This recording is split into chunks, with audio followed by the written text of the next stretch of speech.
दोस्तों, वेदांता लिमिटेड की बात करें, स्टॉक के अंदर जो गिरावट का दौर था वो थम चुका है और आज स्टॉक के अंदर काफ़ी अच्छी तेज़ी देखने को मिल रही है। वैसे इंट्राडे में स्टॉक में गिरावट हुई थी, लेकिन निचले लेवल से शानदार खरीदारी लौट के आई और इसके पीछे सबसे बड़ी वजह कंपनी का डिविडेंड हाइल्ड। तो हाई यील्ड यील्ड के अंदर डिविडेंड देती है कंपनी, बहुत अच्छा। दूसरी सरकारी कंपनियों के मुकाबले इसका प्रदर्शन देख सकते हो, उसी हिसाब से बेहतर है और टॉप 3 कंपनियों में शामिल है इंडिया की। यहाँ पे कुछ लेटेस्ट अपडेट निकल के आ रही है जिसको समझने की कोशिश करेंगे इस वीडियो के माध्यम से। वेदांता का डीमर्जर होने जा रहा है। कंपनी 5 हिस्सों में बटेगी और सभी शेयर होल्डर को एक एक शेयर मिलने जा रहा है, जिसको लेकर कुछ अपडेट है जिसको समझने की कोशिश करेंगे कब तक ये कंप्लीट होने जा रहा है और इस रिजल्ट के बाद आगे की क्या संभावना बन रही है, क्या बेहतर किया है कंपनी ने और कंपनी आने वाले समय किस सेक्टर में तेज़ी से अपने खर्च को बढ़ाने जा रही है, कौन सा विजन लेके आगे बढ़ रही है और क्या वेदांता आने वाले समय बेहतर करेगा, समझने की कोशिश करेंगे इस वीडियो के माध्यम से। लेकिन फ्रेंड्स, उससे पहले अगर आप पहली बार हमारे चैनल पे आए तो चैनल को सब्सक्राइब कर दीजिए, एक बेल आइकॉन दबा दीजिए ताकि जब भी नया वीडियो बने पहला नोटिफिकेशन आपको मिले। वीडियो पसंद आए तो लाइक से जरूर कीजिए। चलो फ्रेंड्स, वीडियो स्टार्ट करते हैं। मैं हूँ आपका दोस्त SB दवे और हमारे अपने चैनल ऑनलाइन कमाई में आपका बहुत बहुत स्वागत है। तो सबसे पहले वेदांता लिमिटेड के कारोबार की बात करें तो 431 पर क्लोजिंग देखने को मिली। अभी बाजार शुरू है, सॉरी, तो 1.65% की तेज़ी है, काफ़ी अच्छा। क्योंकि शुरुआत में आप देखें तो 422 तक चला गया था। जो क्लोजिंग थी फ्राइडे की 424 थी, तो गिरावट के बाद स्टॉक निचले लेवल से खरीदारी अच्छी लौट के आई है और इसका प्रदर्शन अगर आप देखें तो पिछले एक महीने में ये 7.5% गिर चुका है, यानी अब 7.54% की गिरावट हुई है। यानी पिछले एक महीने से स्टॉक दबाव में था, अब यहाँ से फिर खरीदारी दिखाई दे रही है। पिछले 3 महीने में देखें तो 1.18% की इसमें तेज़ी बनी है और अगर हम बात करें 1 ईयर की तो यहाँ पे 2.71% की तेज़ी देखने को मिली है। यानी देखो तो पिछले एक साल में भी स्टॉक एक सीमित दायरे में ही ट्रेड किया, कोई बड़ी यहाँ पे तेज़ी देखने को नहीं मिली है। पिछले 3 साल का रिटर्न देखें तो वो 69% पॉजिटिव है, जो ठीक ठाक है। लेकिन पिछले 5 साल का जो तेज़ी का दौर है वो बहुत ही बेहतरीन था। 556% की इसने दौड़ लगाई है, बहुत ही बेहतरीन यहाँ पे दौड़ लगाया। अब यहाँ पे देख दो कि यहाँ से फिर एक तेज़ी की संभावना बनने लगी है। अब यहाँ पे जो बड़ी अपडेट निकल के आ रही है, वेदांता लिमिटेड ने जो एक्सचेंज को जानकारी दी है, उन्होंने यहाँ पे अपनी अर्निंग कॉल को लेकर जानकारी शेयर कर दी है। तो कंपनी देख सकते हो कि अपना Q1 का रिजल्ट जो इन्होंने डिक्लेयर किया, उसके बाद में इन्वेस्टर इंस्टीट्यूशन कॉन्फ्रेंस कॉल हुई, जिसमें जो प्रमोटर ग्रुप से जो मैनेजमेंट लेवल के जो लोग हैं उन्होंने अपनी राय रखी रिजल्ट को लेकर और जो सवाल थे उसके जवाब दिए, जिसकी जानकारी शेयर कर दी गई है। तो यहाँ पे देखो कि आप वेबसाइट पे इसकी जानकारी दी, वेदांता की वेबसाइट पे इसकी जानकारी आप जाके उस वेबसाइट से सारी जानकारी ले सकते हैं वेदांता के रिजल्ट को लेकर। क्या कंपनी की तरफ से यहाँ पे संभावना बनी है, वो सारी जानकारी उन्होंने दे दी है, किस तरह से रिजल्ट रहा है आप भी उसके बारे में जान सकते हैं। अब पिछले 3-4 सालों में देखें तो कंपनी का प्रदर्शन कैसा रहा है। सबसे पहले बात करें हम सेल्स की, तो मार्च 2024 में पूरे साल का जो सेल देखें तो 1,43,727 करोड़ के आसपास था, जो मार्च 25 के अंदर 1,52,968 करोड़ तक पहुंचा और इस TTM वो 1,55,028 करोड़ तक पहुंचा। यानी लगातार सेल्स बढ़ रहा है, बहुत अच्छी बात है। खर्च की बात करें 1,08,415 करोड़ का खर्च था पूरे साल का 2024 में। मार्च में ये 25 में ये बढ़ के 1,10,625 करोड़ तक पहुंचा, तो इस TTM 1,12,715 करोड़ तक पहुंचा। तो जैसे बिजनेस बढ़ा उसी हिसाब से खर्च में भी वृद्धि हुई है।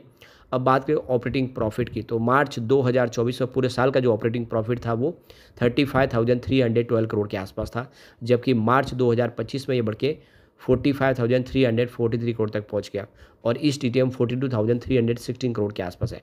यह मार्च 25 के मुकाबले हल्का सा कम है, लेकिन 24 के मुकाबले अच्छा खासा बढ़ा है। अब बात करें अदर इनकम की, तो देख सकते हो कि 5,241 करोड़ की अदर इनकम थी 24 में। मार्च 25 में ये बढ़ के 5,544 करोड़ तक पहुंच गई और इस बार TTM 5,595 करोड़ के आसपास है। यानी 24 में के मुकाबले ज़्यादा है, लेकिन 25 के मुकाबले हल्की सी बढ़ी है।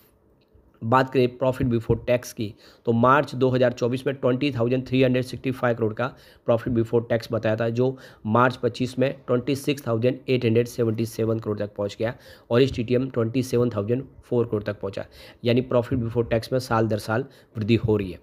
अब बात करें नेट प्रॉफिट की, तो यहाँ पे 7,539 करोड़ का मार्च 2024 में पूरे साल का नेट प्रॉफिट था और 25 में ये 20,535 करोड़ तक पहुंच गया, जबकि इस बार 19,897 करोड़ के आसपास। इस टीटीएम कम है 25 के मुकाबले। यहाँ पे अंदर जो कंपनी के अदर इनकम के अंदर जो कुछ कमी आई उसकी वजह से, क्योंकि प्रॉफिट बिफोर टैक्स में आप देखें इस बार 25 के मुकाबले थोड़ा सा प्रदर्शन बेहतर ही था। तो ओवरऑल आप देख सकते हो कि उसमें कोई खास यहाँ पे कमजोरी देखने को नहीं मिले। ईपीएस 11.40 रुपीज़ था मार्च 24 में, 25 में 38.33 रुपीज़ के आसपास रहा है, इस बार 37.25 रुपीज़ के आसपास है। कुल मिला के प्रदर्शन बेहतर रहा है।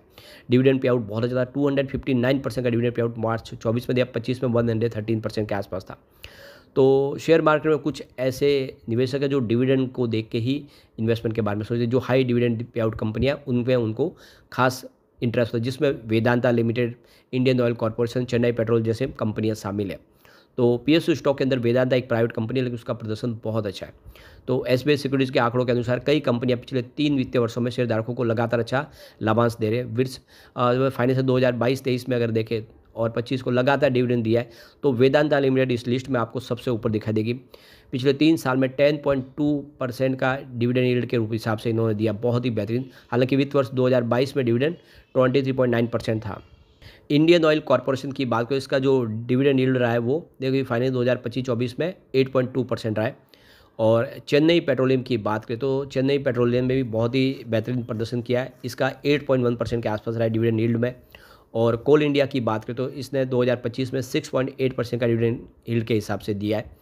और पीटीसी इंडिया की बात करें, इसने देख सकते हो कि निवेशकों को 6.1% के हिसाब से डिविडेंड दिया। पिछले कुछ वर्षों औसत डिविडेंड अगर देखें इसका तो 4.1% के आसपास रहा है। तो ये कंपनियां जो डिविडेंड से लोगों को बहुत बेहतर दे रही है और अच्छा उनको फ़ायदा हो रहा है।